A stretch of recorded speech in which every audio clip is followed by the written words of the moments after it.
தந்தையரின் கடமை எந்த படம்? இங்க நிறைய புரட்சி தலைவர் ரசிகர்கள் வந்திருப்பீங்கன்னு நினைக்கிறேன். இங்க வாமாத்தியாரா நடிக்கிறது எங்க வீட்டு பிள்ளை சூர்யாவும் கார்த்தி எங்க வீட்டு பிள்ளை. எங்க வீட்டு பிள்ளை வாத்தியாரா நடிக்கிறது எனக்கு ரொம்ப சந்தோஷம். தம்பி ஞானவேல் ராஜா, தம்பி கலை உலக மார்க்கண்டேயன் சிவகுமார் அவர்கள் அண்ணன் சொன்ன அடிச்சு போடுவாங்க. நீங்க சின்ன பையன் மாதிரி இருக்கிறீங்க, உங்களை போய் நான் எப்படி அண்ணன் சொல்றது? நலன் குமாரசாமி டைரக்டர், அத்தனை பேருக்கு தம்பி ஆனந்தராஜ் உட்பட அனைவருக்கும் என்னுடைய வணக்கம். கார்த்தியின் ரசிக பெருமக்களுக்கு என்னுடைய மனமார்ந்த வணக்கம். பாருங்க, நான் தீவிர வாத்தியார் ரசிகர். நான் இந்த படத்தில் வில்லன்.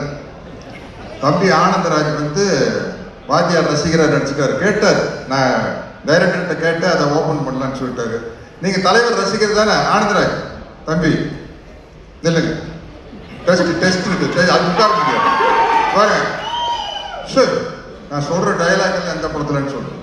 சும்மா நடிச்சா கேரக்டரா? ஏன் தோசாமி, என் தாய் எனக்கு பால் ஊட்டி வளர்த்தாங்க, இந்த நிலத்தாய் எனக்கு சோறு ஊட்டி வளர்த்தாங்கடா. இந்த தாயை விட்டு கொடுக்குற அளவுக்கு நான் கோழை இல்லடா. ஒரு குழி மண்ணுக்காக எந்த தியாகத்தையும் பண்ணக்கூடிய பரம்பரையில் வந்தவன் தான்னா. நூறு என்ன, 1000 என்ன, லட்சம் பேர் ஒன்று கோடி கொலை எடுத்து வந்தாலும் இந்த இடத்தை விட்டு பிரிக்கவே முடியாதுடா. நான் ரத்த சிந்துனா அது இந்த மண்ணை தாண்டா கலக்கும். உடல் கீழே சாஞ்சா அது இந்த மண்ணை தாண்டா நடக்கும். என் உயிர் போனா இது இந்த மண்ணில் தாண்டா போகும். ஆனா அந்த நேரத்துல நான் எழுப்ப போகும் உரிமை குரல் இங்கு மட்டும் இல்லை, எங்கெல்லாம் உழைக்கிறவன் இருக்கிறானோ, எங்கெல்லாம் அவனுடைய வேர்வை துளிகள் விழுதோ, அங்கெல்லாம் என்னோட உரிமை குரல் உழைச்சுக்கிட்டே தாண்டா இருக்கும். அவர் சொன்னதுல அவங்களுக்கு பாதி பேர் கிடைச்சிருக்க உரிமை குரல் படத்துல வர உரிமை குரல். சரி, இது அவர் துப்பாக்கி சூடு வாங்கினதுக்கு அப்புறம், துப்பாக்கியில சுடுறதுக்கு முன்னாடி ஒரு அவருடைய வாய்ஸ் இருக்கு தெரியுமா? ஒரு படத்துல அஞ்சலி தேவி அம்மா ஒரு சர்வாதிகாரி ராணி, அவங்க தலைவர் வந்தோன்னு அவங்க மேல கத்தி எடுத்து வீசிடுவாங்க. அப்போ தலைவர் பேசுற ஒரு வசனம், என்னை கொல்ல இருந்தீர்களே, அதே கத்தி உங்களையும் கொல்லும் என்பதை மறந்து விட்டீர்கள். குறிவைத்தால் தவற மாட்டேன், தவறுமானால் குறிவைக்க மாட்டேன். வழிபடி வீழ்ந்தது. மகாராணியாரை வீழ்த்துவது சுலபம் என்பது கரிகரியாக. ஆனால் ஆத்திரக்காரன் அல்ல கரிகாரன். அவன் கேட்கும் நீதியை நின்று நிதானமாகத்தான் கேட்பான். இது மகாதேவி வர்மயோகம். வாய்க்கு வந்ததெல்லாம் அடிக்கும். இதை சொல்லு. படையிலே சேர்ந்தேன் மக்களுக்கு பணிபுரிய, நாட்டை காக்க. சேர்த்த பின்பு அறிந்தேன், ஆற்ற வேண்டிய படை மக்களை அள வைத்தது, வாழ வைக்க வேண்டிய படை மக்களை வாழ வைத்தது என்று. உங்கள் ஆட்சியின் கொடுமைகள் அனைத்தையும் கண்டேன். ஆதரவற்ற மக்கள் துடிப்பதையும் பார்த்தேன். மக்கள் அழுத கண்டீர் ஆரண பெருகும். சண்டை வேண்டாம், உணவு வேண்டும், வாழ்வு வேண்டும் என்று அலறுவார்கள். அவர்களை அடிக்க சொல்லுவார் தளபதி. அணைக்கத்தாவும் மனசாட்சி. உள்ளம் குடித்தது, உதிரம் பொறித்தது.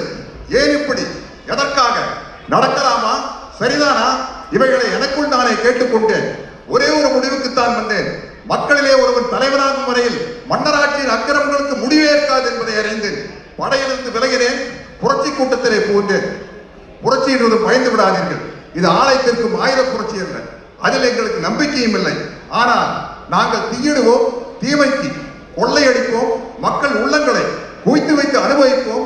அறிவு பொருட்களை கத்தி இல்லாத, ரத்தம் சிந்தாத அறிவு புரட்சி எது? என்ன நாடோடி என்னை நம்பாமல் கெட்டவர்கள் நிறைய உண்டு, நம்பி கெட்டவர்கள் ஒருவரை இல்லை. அது நாடோடி மன்றம். சரி, மனோகர் சார் கேட்பார், வாத்தியார் பார்த்து, நிலைத்து நிற்கும் என் அதிகாரத்தின் ஆழம் புரியவில்லை உனக்கு. உங்கள் அதிகாரம் என்ன சிறப்பதிகாரமா? என்றென்றும் நிறைந்திருப்பதற்கு. அது 1001 படத்தை சோசியல் டயலாக். வீட்டுக்குறையில் ஒட்டடை படியணும்னு யாருமே ஆசைப்படுறதில்லை, அது தானா படியுது. வாழ்க்கையில் வர துன்பங்களும் அப்படித்தான். அதை நாம தான் நம்ம மன உறுதியால போகணும். இது இதுல கேட்டு சொல்றேன்.